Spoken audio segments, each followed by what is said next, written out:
Mais um vídeo do 7, né? Eu trouxe um vídeo sobre 7 livros para todo mundo que está iniciando os seus estudos em teologia. Vou deixar esse vídeo aqui no card, se você não viu ainda, acessa ele e assista.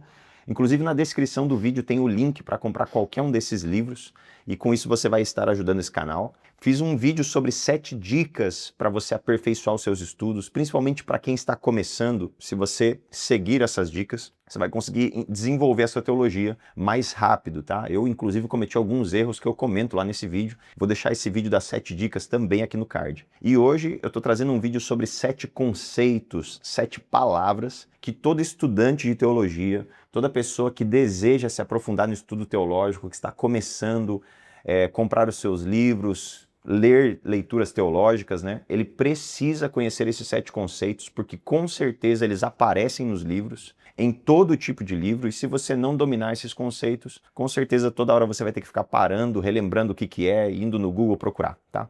Então, sem mais delongas, vamos ver quais são esses 7 termos que o estudante de teologia precisa conhecer. Antes de a gente ir para a primeira palavra, deixa eu te dar uma dica que vai te ajudar em 60, 70% das palavras que você vai encontrar que talvez você não conheça. Você vai se deparar com uma série de palavras que tem a terminação logia. Por exemplo, cristologia, hamartiologia, eclesiologia, pneumatologia, demonologia, escatologia e assim por diante. O que são essas palavras? Essas palavras que têm essa terminação, eu vou dizer que 90, 95% delas tem uma conexão direta com a área de teologia sistemática. Se você não sabe o que é teologia sistemática, eu vou deixar um vídeo aqui no card que vai te explicar o que é. Mas, resumindo em 15 segundos, teologia sistemática tem a ver com a área da teologia que lida com a formulação de doutrinas. É aquela área que sistematiza as doutrinas, a área responsável por criar um sistema teológico que faça com que você entenda as doutrinas da fé. Ok? Então essas palavras que têm a terminação logia, elas pertencem a essa área. Agora sim a gente consegue olhar uma por uma dessas 7 palavras que você precisa dominar. Bom, o primeiro termo que com certeza você já ouviu em algum lugar é o termo soteriologia. Soteriologia vem de 2 palavras, soteria e logos. Soteria significa salvação. Logos significa discurso sobre, em outras palavras, soteriologia é o estudo da salvação, ou o estudo sobre a salvação. E o que você encontra nessa área de estudo? Você encontra o que é a salvação, como ocorre, quem efetua, quais são os efeitos da salvação, que nível de participação há entre homem e Deus, quem que participa, como participa, para que isso seja efetuado. É dentro dessa área que você vai se deparar muito com os termos fé, graça, justificação, redenção. É aqui também que você encontra aquelas 2 famosas escolas teológicas, né? O calvinismo e o arminianismo. Ambos estão dentro dessa área de soteriologia. Soteriologia, portanto, é o estudo sobre a salvação. E com certeza você vai ler sobre isso nos seus livros. A segunda palavra que você vai encontrar bastante é a palavra escatologia. A palavra escatologia, ela também vem de dois termos gregos, né? Skatos, que tem a ver com último, ou fim, mas a ideia de último é melhor. E logos, né, que você já sabe. Então é o estudo sobre as últimas coisas, o estudo sobre aquilo que vem por último. O que você vê dentro de escatologia? Você vê coisas como, por exemplo, morte, ressurreição, juízo final, fim dos tempos, vida eterna, novos céus e nova terra, restauração da terra, reino milenar, tribulação, anticristo, as questões dos juízos de Deus. Toda aquela ideia de Apocalipse está dentro de escatologia, mas não é só isso. Escatologia, ela tem tanto uma visão mais individualista, o ser humano diante de tudo isso, quanto uma visão cósmica. Em outras palavras, o fim último do porquê todas as coisas. Por que todas as coisas foram feitas, para onde elas apontam, e tudo isso a gente vê dentro de escatologia, que aponta para o reino de Cristo, que será instaurado de uma vez por todas na Terra, onde nós reinaremos e viveremos com Ele para todos sempre.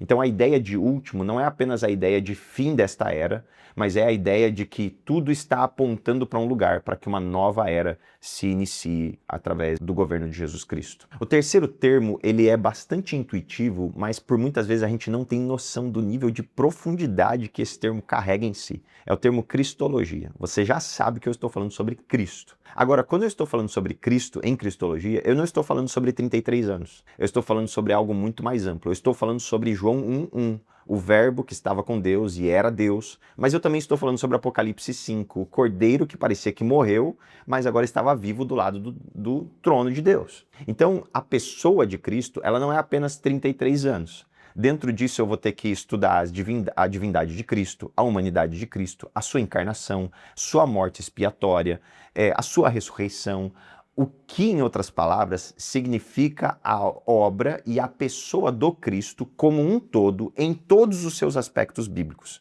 Então isso é muito mais do que apenas 33 anos de idade. A quarta palavra é pneumatologia. Você já sabe que logia tem a ver com a palavra logos e é o estudo sobre algo. Pneuma, por sua vez, é a palavra grega para sopro ou para espírito. E é por isso que você vê essa ideia de sopro e espírito meio que atreladas dentro da escritura. Então, em outras palavras, pneumatologia é o estudo sobre o Espírito Santo. E o que a gente estuda sobre o Espírito Santo? A gente estuda a pessoa do Espírito, a natureza do Espírito, de onde ele veio, como é que ele foi formado? Ele foi formado, não foi formado? Ele nasceu, ele não nasceu? Ele é pré-existente, ele é eterno? A gente estuda as obras, os dons que ele concede aos crentes. Inclui questões como, por exemplo, iluminação, o que o Espírito Santo provoca em nós, regeneração, os dons espirituais, a questão da santificação. Tudo isso está dentro da pneumatologia, o estudo sobre o Espírito Santo. Vamos para mais uma palavra, a quinta agora, né? Eclesiologia. Eclesiologia, eclésia, é a palavra que nós usamos para traduzir para igreja. A ideia é de assembleia, de reunião. Eclesiologia, portanto, é a doutrina da igreja. E o que você estuda dentro dessa área da teologia? Você estuda a natureza da igreja, ou seja, de onde ela veio, a missão da igreja, né?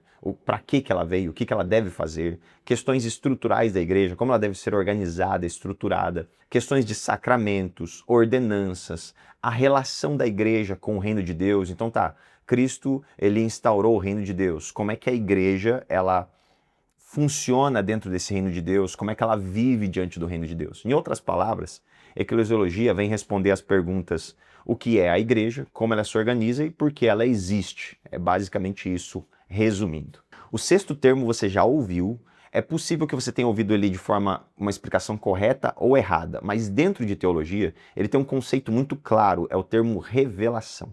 Revelação dentro da teologia tem a ver com o ato pelo qual Deus, ele se dá a conhecer à humanidade. Ou seja, como é que Deus fez com que nós o pudéssemos conhecer, como é que ele se fez conhecido. E dentro de revelação, a gente divide revelação em dois tópicos, revelação geral e revelação especial. O que é a revelação geral? Revelação geral tem a ver com aquilo que Paulo escreve em Romanos 1, tem a ver com enxergar para as coisas criadas e entender que por causa das coisas criadas existe um Criador, existe um Deus que cria e sustenta todas as coisas.